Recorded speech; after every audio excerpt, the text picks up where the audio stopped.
देखिए, मेरा एक ही दिमाग में था ओपनिंग पेयर सोचते हुए कि मयंक और केएल राहुल का जो वो सलामी जोड़ी है, बहुत पुख्ता जोड़ी है, साथ में एक-दूसरे को अच्छी तरीके से जानते हैं, पहचानते हैं और पिछले 2 महीने की आपने बात कही, आईपीएल के दौरान इन दोनों की जोड़ी बहुत ही अच्छी रही है, तो मैं उसको नहीं तोड़ना चाहूँगा क्योंकि मैं बुमराह और शामी को साइड गेम खिलाना चाहूँगा। जो 6 तारीख से रेड बॉल के साथ साइड गेम है टेस्ट के पहले, वहाँ हाँ। पे उन दोनों को मैं खिलाना चाहूँगा और नवदीप को मुझे लगता है कि थोड़ा-सा ज़्यादा और मैच खेलें तो उतना ज़्यादा शायद ज़्यादा वर्कलोड ले सकते हैं इसमें। तो अब बारी है भारत के पसंदीदा फॉर्मेट की। पसंदीदा इसलिए कह रहा हूं, इसका मतलब ये नहीं कि कोई नाराजगी है टेस्ट क्रिकेट से या वनडे क्रिकेट से, पर इसलिए कह रहा हूं क्योंकि अभी अभी आईपीएल खेल के आए हैं भारतीय खिलाड़ी, थोड़े लय में होंगे जहां तक टी20 क्रिकेट का सवाल है। अब फॉर्मेट बदला है तो टीम भी बदलेगी, क्या होंगे वहां पर फेरबदल, ये जानने की कोशिश करेंगे। आप देख रहे हैं ईएसपीएन क्रिक इन्फो मैच डे। मैं हूं निखिल नाज, मेरे साथ हमेशा की तरह जुड़े हैं दीप दास गुप्ता। दीप, सबसे पहले भारत की संभावित जो 11 है उस पर नजर डालते हैं। हमने आपसे कहा था आप अपनी 11 चुने, तो ये है दीप की 11। उनके सलामी जो जोड़ी है वो है मयंक अग्रवाल, केएल राहुल, नंबर 3 पर विराट कोहली, नंबर 4 पर मनीष पांडे स्लैश संजू सैमसन, इनमें से एक वो खेलना देखना चाहेंगे कि खेले।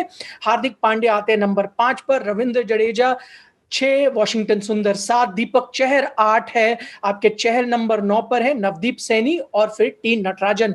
ये हुई दीप दास गुप्ता की प्लेइंग 11। सबसे पहला सवाल जो मेरे जहन में आता है दीप, वो ये कि शिखर धवन यहां पर नहीं है। आपने क्या उन्हें रेस्ट स्लैश रोटेट किया है बिकॉज वो सारे वनडे खेल रहे थे, या फिर आपने उन्हें ड्रॉप किया है ये बात में ध्यान में रखते हुए कि वनडे में उनका अच्छा फॉर्म नहीं था और दूसरी तरफ केएल और मयंक टी20 में बहुत अच्छे फॉर्म के साथ आ रहे हैं?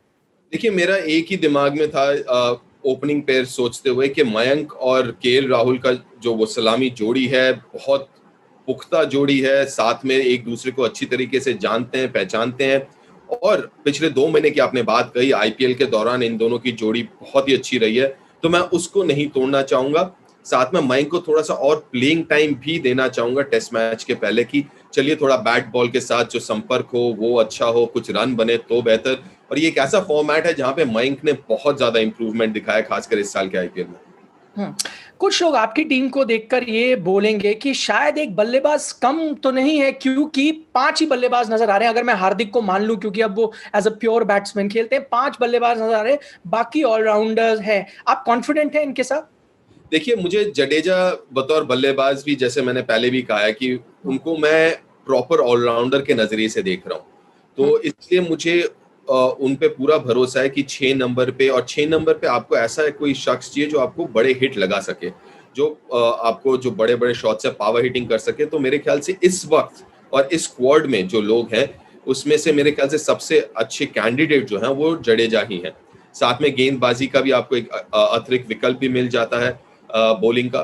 तो उस लिहाज से अगर आप टीम पे नज़र डालेंगे तो 6 आपके पास बॉलिंग ऑप्शंस है और प्रॉपर 6 बॉलिंग ऑप्शंस है। और बैटिंग भी अगर आप देखें तो दीपक चहर भी बैटिंग कर सकते हैं, बैट के साथ रन बना सकते हैं, योगदान दे सकते हैं, तो वो मेरे 8 नंबर पे होंगे। दूसरे पॉइंट पे हम बात कर रहे हैं दीप, वो ये कि क्या मैक्सवेल से ओपन कराया जा सकता है। हम उनका रिकॉर्ड देख लेते हैं इन टी20 क्रिकेट एज एन ओपनर, बहुत ही शानदार है। उन्होंने 211 रन बनाए, 211 का औसत भी है, जाहिर तौर पर नॉट आउट रहे होंगे, स्ट्राइक रेट भी 200 से ऊपर का है। बाकियों के मुकाबले, डार्सी शॉट और मैथ्यू वेड के मुकाबले बहुत बेहतर है। उन दोनों का जो औसत है 36 और 32 का, स्ट्राइक रेट भी बहुत कम है। लेकिन एक अगर यहाँ पे सवाल खड़ा होता है दीप, वो ये कि सैंपल साइज ग्लेन मैक्सवेल का बहुत छोटा है, 2 मैच में ही वो किया है। आप क्या करेंगे, ओपन करेंगे उनके साथ? मैं उनके साथ ओपन नहीं करना चाहूँगा क्योंकि उनका जो अभी रोल और बहुत बहुत ही अच्छी तरीके से निभा रहे हैं, वो है फिनिशर का रोल। तो मैं काफ़ी हद तक उनको वो आखिरी 5 ओवर, मैं नंबर नहीं कहूँगा, मैं कहूँगा आखिरी 5-6 ओवरों के लिए मैं उनको रखूँगा, चाहे बेशक वो 3 नंबर हो, 4 नंबर, 5 जहाँ पे भी हो। हाँ। 5 से नीचे नहीं जाऊँगा उनके साथ मैं, लेकिन आखिरी के 5-6 ओवर जो होंगे वो मैं उनके लिए रखूँगा। ओपन इसलिए नहीं रखूँगा क्योंकि आपके पास वो विकल्प हैं। आपके पास Matthew Wade, Darcy Short, Alex Carey, वो सारे ऑप्शंस हैं आपके पास। लेकिन शायद उतने ऑप्शंस आपके पास नहीं है मैच फिनिश करने के। आखिरी 5 ओवर्स में जो हैं बल्लेबाज, वो शायद उतने ऑप्शंस आपके पास नहीं है। तो उस लिहाज से मैं टीम जो है उसको मैक्सिमाइज़ करना चाहूँगा मैक्सवेल को पीछे रख के। हाँ, तीसरी हमारी स्टेटमेंट ये है दीप कि मनीष पांडे के लिए बहुत अहम सीरीज साबित होगी। उनका टी20 या रिकॉर्ड इस वक्त हम देख रहे हैं, 32 पारियां उन्होंने खेली हैं, 700 से ऊपर रन बनाया है, 47 का औसत है जो शानदार है अगर आप देखें टी20 क्रिकेट में, और स्ट्राइक रेट भी 127 का है, प्रीटी एक्सेप्टेबल। और आपके लिए वो नंबर 4 पर बैटिंग यहाँ पर कर रहे हैं। उनको ओडीआई में दीप कोई चांस नहीं मिला, लेकिन अब क्या उनके लिए आखिरी मौका हो सकता है, क्योंकि हम देख रहे हैं हॉट ऑन हिज हील्स हैं कुछ बल्लेबाज, सूर्य कुमार यादव जैसे, तो उनको प्रूव करना होगा अपने आप को। बिल्कुल, और मैंने वहीं पे मेरे टीम में मैंने संजू और मनीष दोनों को रखा है, क्योंकि मुझे लगता है कि संजू, अभी तक जितना मैंने संजू को देखा है, शायद उनका बेस्ट पोजीशन अगर आप टी20 में देखें तो शायद टॉप 3 में है। तो इसलिए 4 नंबर 3 पे अगर उनकी जगह नहीं बनती तो शायद मैं मनीष की तरफ रुख करूंगा 4 के लिए, 4 या 5 के लिए। तो कहीं ना कहीं इसलिए मैं मनीष को आगे रखूंगा। और आपने बहुत अच्छी बात कही, क्योंकि सूर्य कुमार बाहर बैठे हैं जो कि स्क्वाड में नहीं है, बहुत ही अच्छे लय में, पिछले, सिर्फ इस आईपीएल की बात नहीं कर रहा, पिछले 1-1.5 साल की बात कर रहा हूँ, 2 आईपीएल लगा लीजिए इसमें से, बहुत अच्छे लय में। तो जी हाँ, दबाव में जरूर होंगे मनीष पांडे, और ये अच्छा दबाव होगा भारतीय नजरिए से, कि पीछे ऐसे बल्लेबाज हैं जो पुश कर रहे हैं मनीष को, और साथ में जो दूसरे भी है, श्रेयस हो गए, संजू सैमसन हो गए। तो मैं मनीष को जरूर खिलाऊंगा, लेकिन दबाव में जरूर होंगे। कार्यक्रम की शुरुआत में मैंने कहा भारत का पसंदीदा फॉर्मेट है, लेकिन क्या भारतीय टीम फेवरेट है, ये हमारा अगला पॉइंट है चर्चा का। इस बीच हम रिकॉर्ड देख रहे हैं भारतीय टीम का कैसा रिकॉर्ड रहा है टी20 इस सीरीज में जो ऑस्ट्रेलिया में खेली गई है। 4 हुई है कुल सीरीज, एकदम कांटे की टक्कर है। एक सीरीज भारत ने जीती थी, एक ऑस्ट्रेलिया ने, और 2 सीरीज यहां पर ड्रॉ रही है, आखिरी सीरीज भी ड्रॉ रही है। दीप, आपसे सीधा सीधा सवाल, क्या इस सीरीज में भारतीय टीम फेवरेट है? मैं फेवरेट इसलिए नहीं कहूंगा क्योंकि अगर आप मेरे प्लेइंग 11 में देखें तो मैंने वहां पे बुमराह शामी दोनों को नहीं रखा है, क्योंकि मेरे दिमाग में ये भी है कि 6 तारीख से साइड गेम शुरू होगा रेड बॉल का, टेस्ट मैचेस के पहले। तो मैं इन 2 गेंदबाजों को फ्रेश रखना चाहूंगा टेस्ट मैचेस के लिए और रेड बॉल क्रिकेट के लिए।